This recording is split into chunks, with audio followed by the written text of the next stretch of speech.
E como nós estamos no mês do Advento, em casa nós começamos a fazer um devocional do Advento do John Piper. Então, começamos no dia 1º de dezembro e vamos lendo até o dia 25 de dezembro.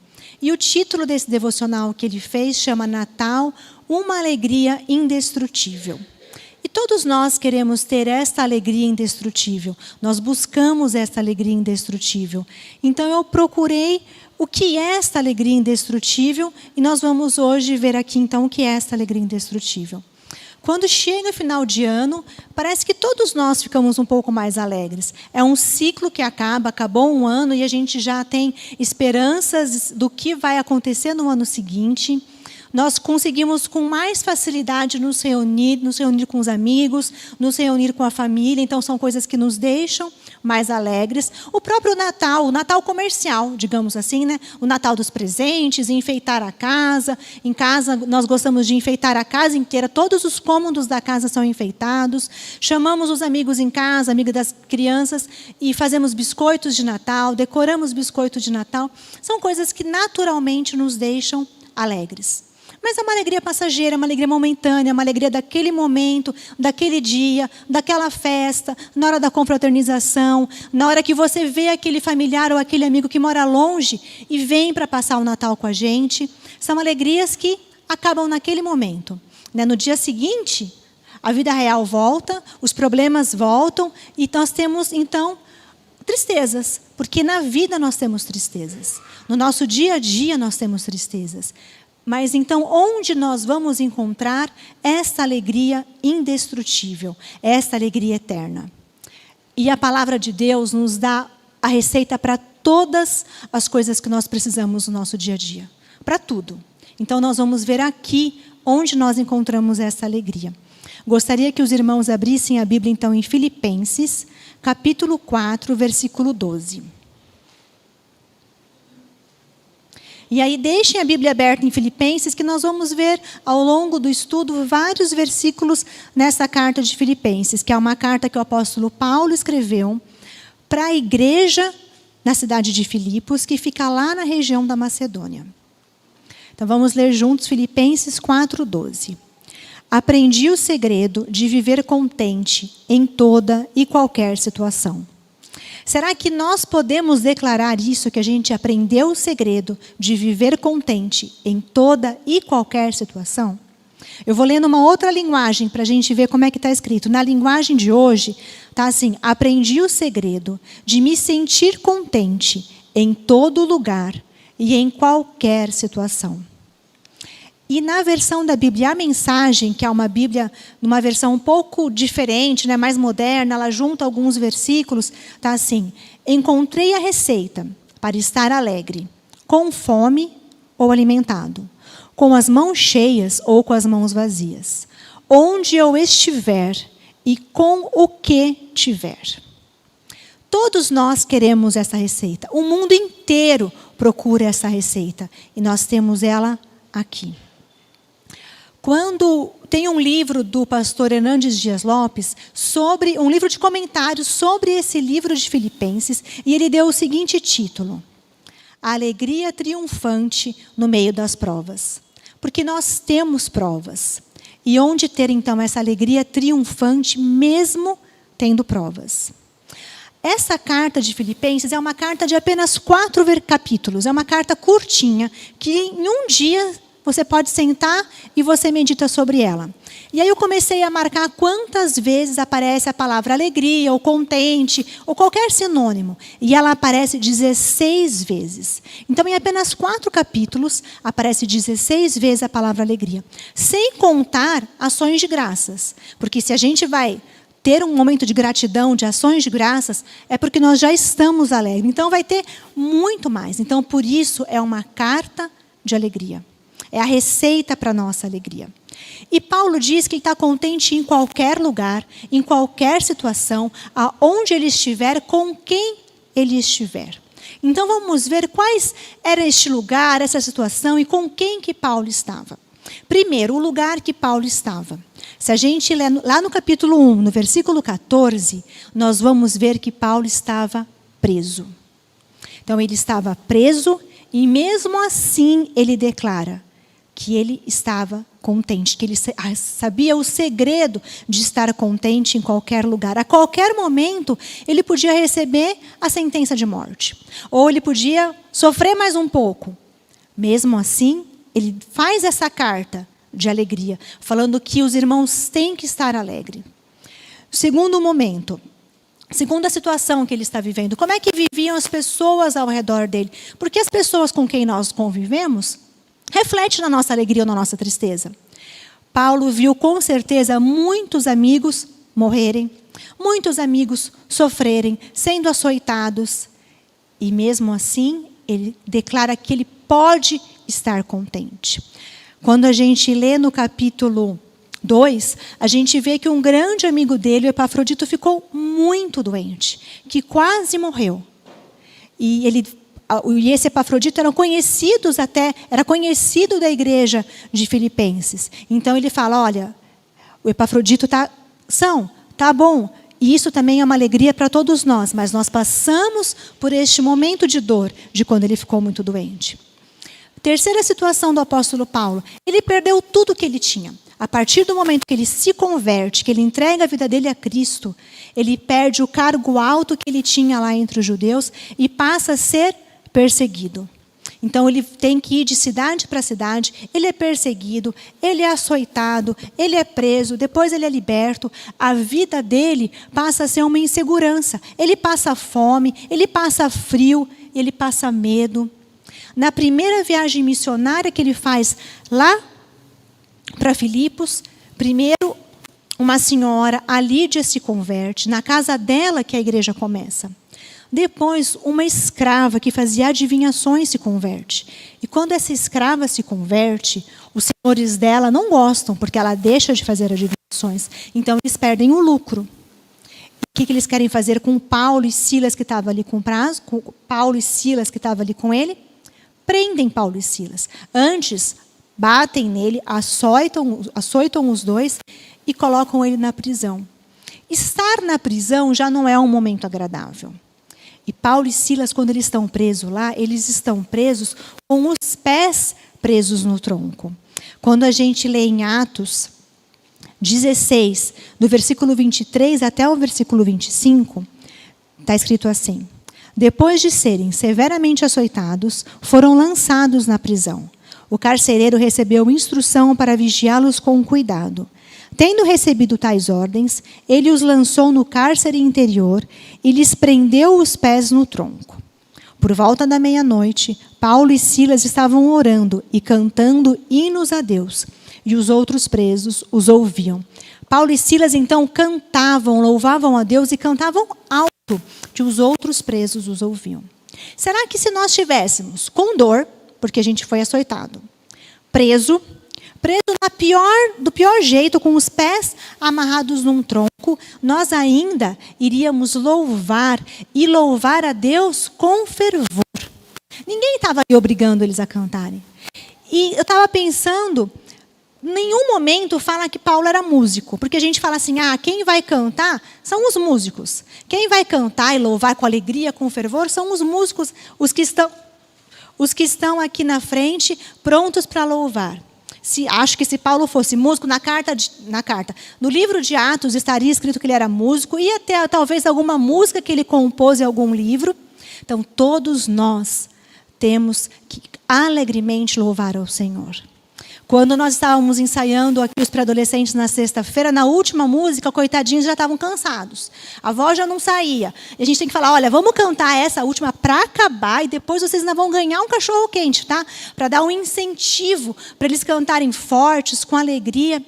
Agora, Paulo e Silas estavam com dor, estavam tristes, estavam com medo e mesmo assim louvavam ao Senhor. Né? Muitas vezes, quando nós estamos tristes, eu falo em casa assim, olha, estou triste, estou chateada, me deixa aqui no meu canto, eu quero ficar até de olhinho fechado no meu canto, nem vem falar comigo, porque senão vai sobrar bronca para todo mundo. E Paulo e Silas estavam louvando a Deus. Este é o diferencial de uma pessoa que quer estar alegre em toda e qualquer situação. Paulo também tinha insegurança. ele estava indo de um lugar para o outro, sempre sendo perseguido nas cidades. Ele não sabia como que ele ia recebido, ele não sabia quando ele ia ser preso, ele não sabia quando viria a sentença de morte dele, aqui quando ele escreve a carta que ele já está preso. Então, ele estava sempre inseguro, sempre com medo. Provavelmente tinha momentos de ansiedade como nós temos. Mas ele sabia o segredo de estar alegre. Por isso que ele fala 3 vezes. Quando a gente lê no capítulo 3, no versículo 1, diz: alegrem-se no Senhor. Aí ele repete isso no capítulo 4, versículo 4. Ele fala: alegrem-se sempre no Senhor. E aí ele fala de novo: alegrem-se. Então é uma ordem. A alegria é uma ordem. A gente não gosta, mas é da nossa natureza murmurar, reclamar, achar sempre o que está de ruim nas coisas, ver o pior nas coisas. Mas é uma ordem, alegrem-se.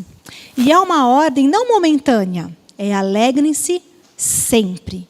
Independente da circunstância, independente do que acontece, independente de onde você está, procure sempre a alegria. E nós vamos procurar essa alegria onde? No Senhor. A frase, alegrem-se sempre no Senhor. E por que no Senhor? Então, ponto 1, por que a gente tem que buscar essa alegria no Senhor? Alegria no Senhor porque é um fruto do Espírito. Quando os pré-adolescentes já saíram, que senão eu tinha que falar para eles falarem os frutos do Espírito aqui de cor, que esse versículo eles têm obrigação de saber de cor. Em Gálatas 5, 23 e 24 diz: mas o fruto do Espírito é amor, alegria, paz, paciência, amabilidade, bondade, fidelidade, mansidão e domínio próprio. Contra estas coisas não há lei. Deus que nos dá essa alegria indestrutível.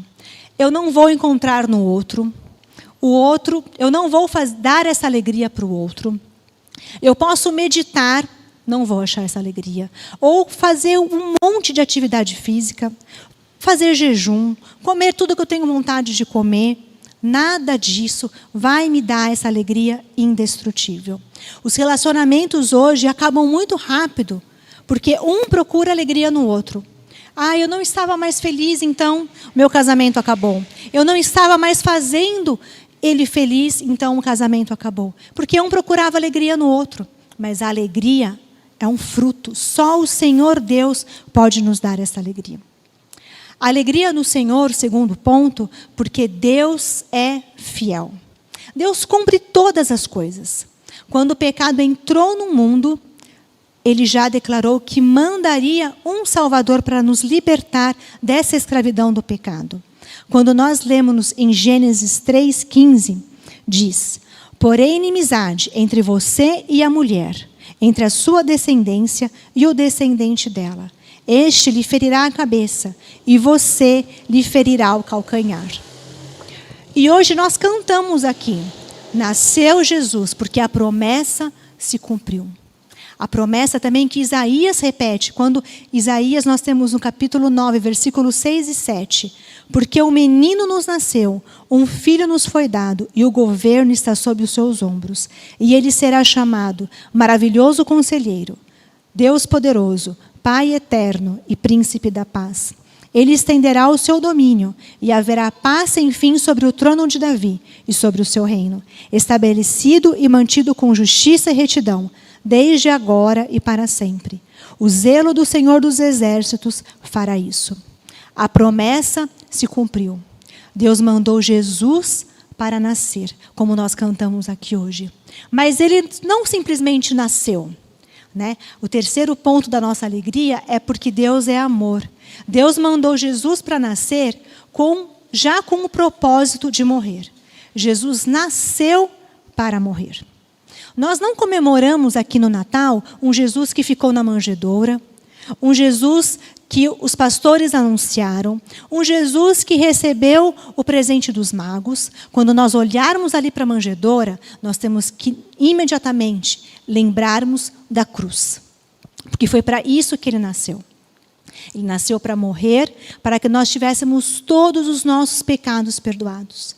Nós não temos mais culpa, ele nos justificou. E por isso um dia nós iremos ter uma alegria plena, completa, com Ele lá no céu. E Paulo sabia disso, por isso que ele tem essa receita, esse segredo. Se vocês acompanharem comigo aí em Filipenses, no capítulo 1, versículo 20 e 21, diz: aguardo ansiosamente e espero que em nada serei envergonhado. Pelo contrário, com toda a determinação de sempre. Também agora Cristo será engrandecido em meu corpo, quer pela vida, quer pela morte. Porque para mim o viver é lucro. Para mim, o viver é Cristo e o morrer é lucro. Ele sabia que Deus mandou o Rei dos Reis. Para muitos judeus, talvez eles estivessem esperando um rei que viesse libertar eles da opressão dos romanos. Mas se fosse só isso, só libertar da opressão dos romanos, mais para frente viria um outro opressor. Seria uma alegria momentânea. Mas ele nos manda alegria eterna, a salvação dos nossos pecados. O quarto aspecto da alegria, que a nossa alegria tem que ser no Senhor, é porque Ele cuida de nós. Nós temos essa confiança e essa certeza de que Ele está sempre conosco. Nós podemos sentir o seu cuidado, a sua presença em nossas vidas.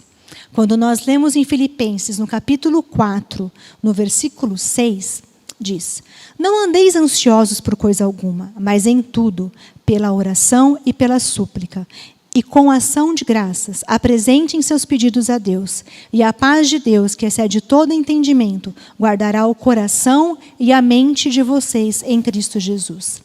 Paulo está dizendo: olha, eu sei que o momento está difícil. Eu sei que você tem problema, eu sei que você tem angústia, eu sei que você tem tristeza, eu sei que você tem medo. Mas não ande ansioso por causa disso. Confie no cuidado de Deus e você terá uma paz excepcional, uma paz que ninguém nem consegue entender, compreender. E se você tem essa paz, você tem alegria. E mais, Jesus irá guardar o seu coração e a sua mente. Ninguém consegue guardar o nosso coração e a nossa mente. Muito pelo contrário, né? A gente convive com as pessoas, a gente tem tristezas, a gente tem desentendimentos, a gente tem tristeza porque o outro está doente, a gente tem tristeza porque o outro, nosso ente querido, foi tirado de nós. Mas Jesus irá guardar o nosso coração e a nossa mente. E aí nós teremos paz, nós teremos alegria. E aí nós poderemos dizer, quando ele continua o versículo no versículo 7, tudo posso em Cristo que me fortalece. E quando a gente declara isso, tudo posso em Cristo que me fortalece, não é que eu posso tudo. Agora então eu vou fazer o que eu quero, eu vou ter poder, eu vou ter dinheiro, eu vou ter tudo que eu quero. Não. Eu posso tudo, porque eu tenho coragem, eu tenho paz, eu tenho alegria, eu tenho força que Deus me dá. Quando a gente fala, a alegria do Senhor é a nossa força, é porque a alegria vem da força que Ele nos dá. E é uma força, uma alegria, uma paz que não acaba. Porque nós sentimos o cuidado dEle conosco, independente das circunstâncias. Porque o mundo é mau. Nós temos situações, normalmente passamos por mais desertos do que bosques. Mas nós sentimos o cuidado de Deus. O mês passado eu li o livro Crônicas de Nárnia, não li todas as crônicas, mas tem uma crônica que chama O Cavalo e o Seu Menino. Essa crônica não virou filme. E nesta crônica, o menino que chama Shasta, ele mora praticamente escravo numa cidade que chama Carlomânia, e ele consegue fugir. Quando ele vai fugir, ele encontra um cavalo falante, porque o cavalo veio de Nárnia. E eles então começam essa caminhada até chegar em Nárnia. Ele encontra alguns amigos, mas acontece um monte de confusão que ele se perde e fica sozinho. E tem que passar uma noite no deserto sozinho. Ele é obrigado a passar por esse deserto para chegar em Nárnia. E quando ele está lá à noite, sozinho no deserto, com frio, e ele está com muito medo, ele escuta o barulho de chacal ao redor dele. Aí ele pensa, pronto, agora vou morrer. Quando de repente ele escuta um barulho de um rugido do leão. Aí qualquer esperança que ele tinha vai embora. Porque agora ele pensa, eu vou ser devorado por este leão. E o leão ruge, ruge e vem andando na direção dele. Quando o leão chega perto dele, ele olha para o leão, é um gato. Um gato do tamanho de um leão, mas manso como um gato. E esse leão, então, se aninha aos pés dele e começa a aquecê-lo.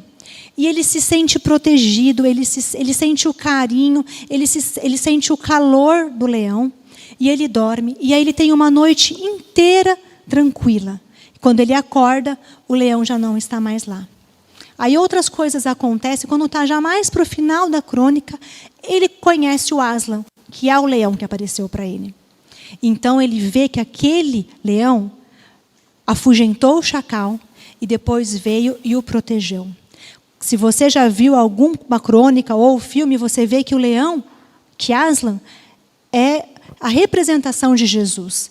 C.S. Lewis quis mostrar que o leão era Jesus. E ele está ali protegendo o menino. Em outra crônica, o leão morre para salvar o pecado de todas aquelas pessoas que estavam ali. E nós temos esse Deus conosco aqui. Jesus, no terceiro dia, ressuscita, mas ele deixa o Espírito Santo para nos confortar, nos consolar de tudo que nós precisamos. Quando nós lemos o livro de Salmos, nós temos, se eu falar para alguém aqui, fala um versículo de Salmo que fala a palavra alegria. Tenho certeza que você vai lembrar. Talvez o primeiro versículo que tenha vindo na sua cabeça seja: alegrei-me quando me disseram vamos à casa do Senhor. E tem muitos outros que você vai lembrar depois que tem a palavra alegria. Eu fiz um exercício e marquei quantas vezes a palavra alegria aparece no livro de Salmos. Talvez eu tenha pulado uma ou outra, mas alegria, feliz, contente, bem-aventurado, eu contei 85 vezes. Então a palavra alegria aparece muitas vezes. Eu acho que se eu fosse, escrever um comentário sobre o livro de Salmos, eu daria o título assim: Cânticos e orações sobre a alegria no Senhor e a gratidão pela sua proteção. Porque é isso que Salmos fala: alegria e gratidão pela proteção. Agora, se o salmista precisava da proteção de Deus, é porque ele tinha muitos problemas. Porque se a gente não tem problema nenhum, a gente não precisa da proteção de Deus. Várias vezes, no salmo que tinha a palavra alegria, tinha um pedido de socorro e tinha a alegria de ter encontrado o refúgio no Senhor. E é disso que a Bíblia trata. De problemas que nós passamos, de situações difíceis que nós passamos, de conselhos que Deus nos dá, de como permanecer firme, com a nossa fé inabalável no caminho do Senhor. Nós temos o livro de Lamentações, que é um livro só de lamentos. Nós temos o livro de Jó, onde nós temos um sofrimento que Jó perdeu tudo. Perdeu bens, perdeu família, perdeu filhos, perdeu amigos, perdeu saúde e continuou com a sua fé firme no Senhor. Eu li um livro no meio do ano que chama Em Obras, como as circunstâncias da vida podem aproximar você de Deus. E o pastor aconselha, quando você está tão triste, que você não sabe nem como expressar a sua tristeza, leia Salmos. Você vai encontrar ali um salmo que vai descrever exatamente o que você está sentindo. Ora esse salmo para Deus. Busca em Deus a resposta. Conversa com Deus. Você pode se lamentar com Deus. A gente não pode reclamar, a gente não pode murmurar, mas tenha esse diálogo com Deus. Tenha esse diálogo com você mesmo. E busque em Deus essa alegria. E, em quinto lugar, alegria porque Deus nos ama tanto que nos disciplina. Davi escreve no Salmo 94, versículo 12, o seguinte: como é feliz o homem a quem disciplinas, Senhor, aquele a quem ensinas a tua lei. Davi sabia que ele era um filho amado de Deus. Então, muitas vezes, ele iria precisar da disciplina de Deus. E Deus nos disciplina com amor. Quando Davi adultera com Betseba e depois ele planeja a morte do marido dela, Uzias, vem o profeta Natã, confronta Davi. Davi, você fez tudo isso de errado. Agora a mão de Deus vai pesar sobre você. Porque Deus te ama você vai ser disciplinado. E muitas coisas ruins acontecem na vida de Davi. O primeiro filho que ele tinha com Betseba morre. Salomão, que era o filho dele, pega o trono dele, ele tem que fugir do próprio filho. Outras coisas na família dele acontecem e ele sabe que era a mão de Deus pesando sobre ele. Mas ele sabia que ele seria perdoado e ele sabia que ele estava sendo amado por Deus. Quando nós disciplinamos os nossos filhos, dói em nós, né? Você tem que dar o castigo, você tem que dar aquela bronca, você tem que ter aquela conversa séria, você tem que restringir o seu filho de algumas coisas para que ele aprenda. Mas você está fazendo tudo isso naquele momento por amor. E Deus tem um amor por nós muito maior do que nós por nossos filhos. Nós, mães, achamos que o nosso amor é maior que o mundo pelos nossos filhos. Então, de Deus é muito maior. E Ele nos disciplina. E Davi sabia disso. Porque a alegria dele, a fonte da alegria dele, estava no Senhor. No Salmo 43, versículo 4, nós temos: então irei ao altar de Deus, a Deus, fonte da minha plena alegria. Paulo e Davi sabiam a receita de estar alegre em toda e qualquer situação. Quando a gente lê o Salmo 1, né, o primeiro capítulo de Salmos, Davi dá ali a receita de estar alegre também. Ele diz: feliz o homem que não anda no conselho dos ímpios, não se detém no caminho dos pecadores e nem se assenta na roda dos escarnecedores. Ou seja, fuja de tudo que não vem de Deus. E continua: antes o seu prazer está na lei do Senhor e nela medita de dia e de noite. O nosso prazer tem que estar aqui meditando na palavra do Senhor. Quando nós caminhamos no deserto, independente do motivo, se é porque Deus nos permitiu que passássemos por situações difíceis, ou se é porque a mão de Deus está pesando sobre nós, muitas vezes nós buscamos mais a Deus nesse momento. Quando nós sabemos que Deus é a fonte da nossa alegria, nós buscamos demais a Deus nesse momento. Eu já falei para alguns irmãos aqui, o ano passado, quando começou a pandemia, acho que todos nós ficamos meio que desesperados, né? Lá em casa, ninguém saiu. Foi a primeira Páscoa que nós passamos só nós 4 lá em casa. Sem meus pais, minhas irmãs, meus sobrinhos, minha sogra, a família reunida. Só nós 4. Só eu saía para fazer supermercado. E quando eu chegava em casa, já tirava toda a roupa, punha para lavar, porque falavam que o vírus vinha na roupa, vinha no sapato.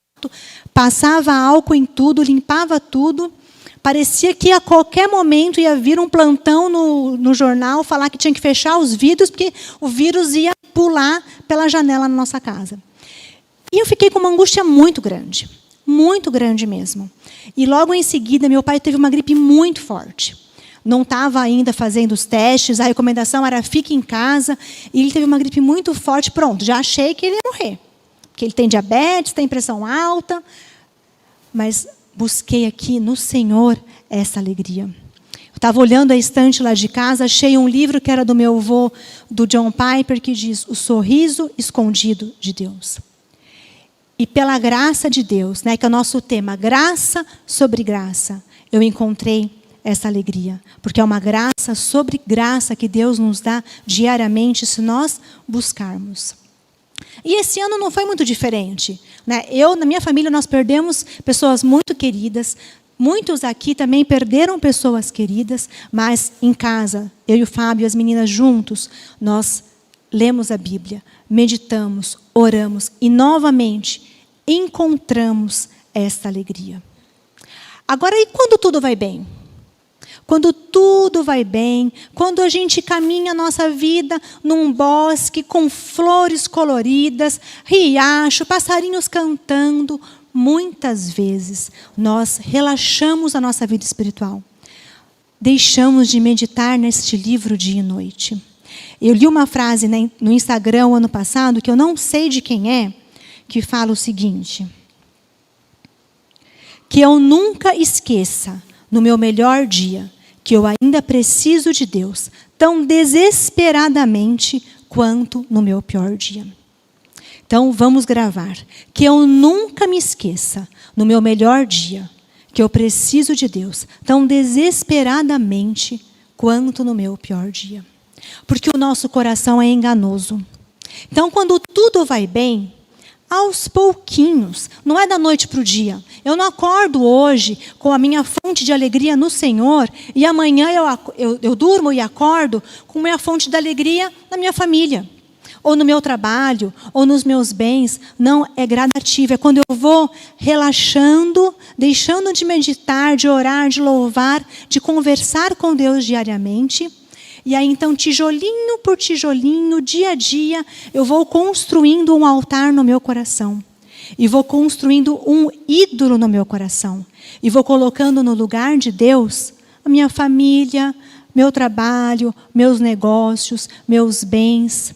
E quando a gente vê, tem um ídolo maior que eu no meu coração. Tem um ídolo maior que cada um de vocês no coração de vocês. E toma o lugar de Deus. Tem uma música que a gente canta com as crianças, aquela que fala, toque, toque, toque, alguém me bate a porta, e fala, é o mal querendo um lugarzinho. Porque é assim que o mal quer entrar, é assim que nós construímos ídolos no nosso coração, de pouquinho. É um lugarzinho, uma brechinha que a gente dá no nosso coração. Mas Deus não quer dividir o nosso coração. Na continuação da música fala, toque, toque, toque, é Jesus querendo a casa toda. Ele quer ocupar todo o nosso coração, toda a nossa mente, toda a nossa vida. E quando Ele ocupa tudo, nós temos essa alegria indestrutível. Então vamos hoje orar, ler a Bíblia, pedir a ajuda do Espírito Santo para examinar o nosso coração e pensar, será que eu não estou construindo aos pouquinhos um altar para alguma coisa que não é Deus no meu coração? Ou a fonte da minha alegria está em Deus?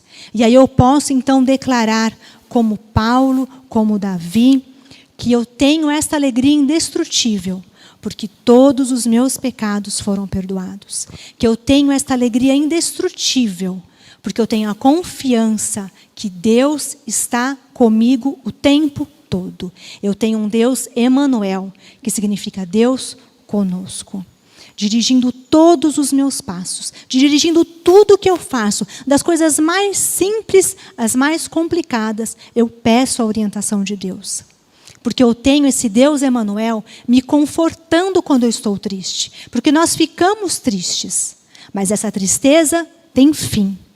Agora, a alegria que Deus nos dá, não. Essa alegria é permanente. E eu tenho essa alegria indestrutível, porque eu tenho a certeza de que eu estou aqui na terra de passagem, que um dia eu estarei lá na glória eterna. Eu posso dizer como Paulo disse, para mim o morrer é lucro. Porque o maior presente que Deus nos deu no Natal foi a salvação em Cristo Jesus. Foi essa alegria indestrutível. Vamos nos colocar em pé então agora e vamos orar.